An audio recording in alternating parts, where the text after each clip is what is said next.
Hello, guys and girls, welcome back to RoboThoughts and the most beautiful session, the series of lessons 0 to Hero Python coding on Jetson Nano. We are on lesson number 71 and I am going to show you how to access a set. In the previous lesson, I showed you how to create a set, right, using a curly bracket. Now I am going to show you how to access a set.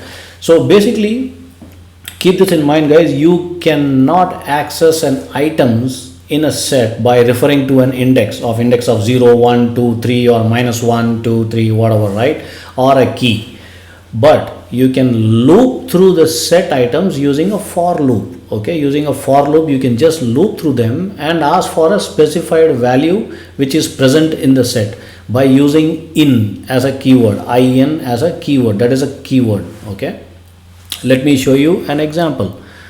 Alright, let me log into my Jetson Nano and I have already logged in. I am on the terminal right in front of you. Let me create an example to show you how to access a set. Let me open that file, nano set.py. Okay, this is the previous code. I am going to delete this code. Let's create a new one. Say this set equals to what bracket? Curly bracket, yes.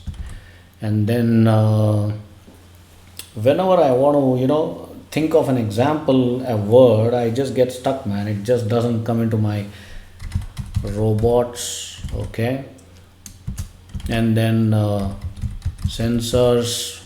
Okay, oh man, can you see, guys, I'm just doing a mistake here. Comma, I need to separate with a comma. Remember that, separator commas. Okay, sensors, and then let's say a microcontroller unit. Okay, MCU, and then I need to close with a curly bracket. Okay, now to access this using a loop, you need to create a for loop. How do we do that? For x and then use the keyword in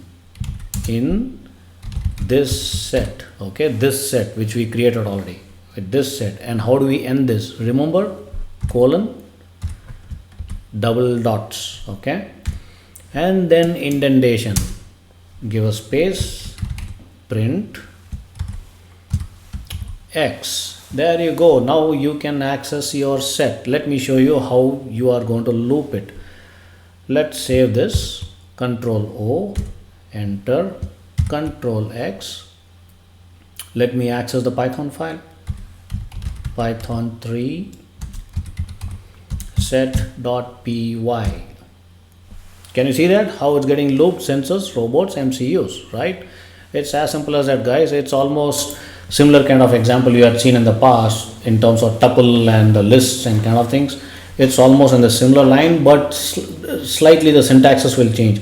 Now you might be wondering, then why do we call it as a tuple and the list and whatever the names? Guys, you will come to know about that. You will realize when we get into the advanced level of Python, when we are starting to import certain libraries and then build some data around and then plug in some sensors in our Jetson Nano GPI opens, then you will realize, oh my god, this is the set, oh my god, this is the tuple. That's where it comes. So it's better you get hands-on into the basic stuffs and keep repeating this again and again. Alright, guys, I hope you enjoy this lesson and I am going to be back soon in the next tutorial very soon. See you until then. Bye bye.